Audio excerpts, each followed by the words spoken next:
యేసు ప్రభు యొక్క అతి శ్రేష్టమైన నామములో మీ అందరికీ శుభాలు తెలియజేస్తా ఉన్నాను. I greet you all in the name of our Lord, Savior Jesus Christ. దేవుని వాక్యము చెప్తా ఉంది, మనమందరము ఆత్మపూర్ణులై ఉండాలి. The word of God is telling us that we have to be led and be filled with the Spirit of God. ఆత్మతో పరిశుద్ధాత్మతో నింపబడాలని దేవుడు కోరుకుంటా ఉన్నాడు. God wants and God desire is that we have to be filled with the Spirit of God. ఎప్పుడు ఆత్మతో నింపబడతామని ఆలోచన చేస్తే, If we think that when we are going to be filled with the Spirit of God, మనము దేవునికి submit చేసుకున్నప్పుడు, when we submit ourselves to God, చాలా మంది కొన్ని ఏరియాస్లో కొన్ని విషయాలలో దేవునికి సమర్పించుకుంటూ ఉంటారు, కొన్ని విషయాలలో తమ ఇష్టానుసారంగా బ్రతుకుతూ ఉంటారు.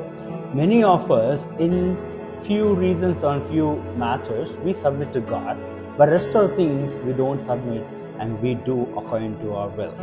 కొందరు నోటిని దేవునికి సమర్పించుకుంటూ ఉంటారు, కానీ కళ్ళతో ఇష్టం వచ్చినవి చూస్తూ ఉంటారు.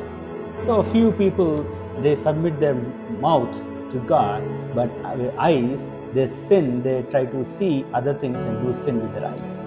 కొందరు ఆ యొక్క జ్ఞానేంద్రియాలన్నిటినీ దేవునికి సబ్మిట్ చేసుకుంటూ ఉంటారు, కానీ చేతులతో లంచాన్ని పుచ్చుకుంటూ ఉంటారు. Some people submit wisdom and all knowledge, everything to God, but with their hands they take bribe and do sin as well. కొన్నిసార్లు అన్ని అవయవాలు సమర్పించుకుంటాము, కానీ హృదయము కంట్రోల్లో ఉండదు. Sometimes we submit all our parts of the body, and sometimes the heart won't be in control. దేవుని వాక్యం చెప్తా ఉంది, ఎప్పుడైతే ఆత్మతో మనం నింపబడతామో మనలో ఆత్మ ఫలాలు కనిపిస్తాయి. The word of God is clearly telling us that when we submit our heart to God, then and be filled with the Spirit of God, then the fruits of the Spirit will be seen in us. మనలో ప్రేమ కనిపిస్తుంది, We can see God's love in us, మనలో శాంతి, సమాధానం, నెమ్మది ఉంటుంది. and they can see peace, joy, happiness, and in us.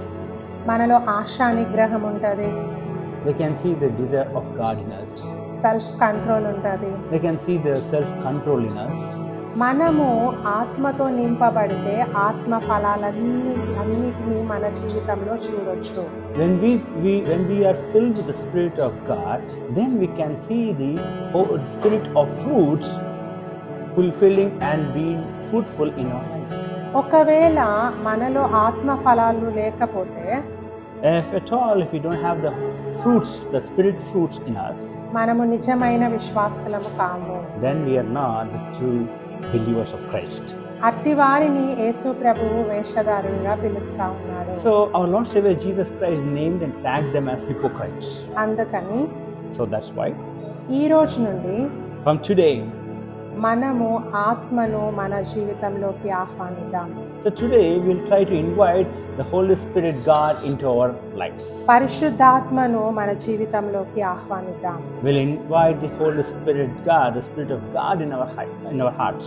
మనము సజీవ యాగముగా మన శరీరాన్ని దేవునికి సమర్పించుకుందాము. We by ourselves will submit our living body as a living sacrifice to God and keep it in the hands of the Lord Savior Jesus Christ. అన్ని విషయాలలో దేవునికి లోబడదాము.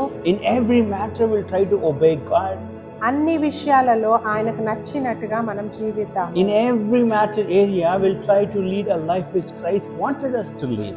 అప్పుడు మనము ఆత్మతో నింపబడతాము. Then we will be filled with the Spirit of God.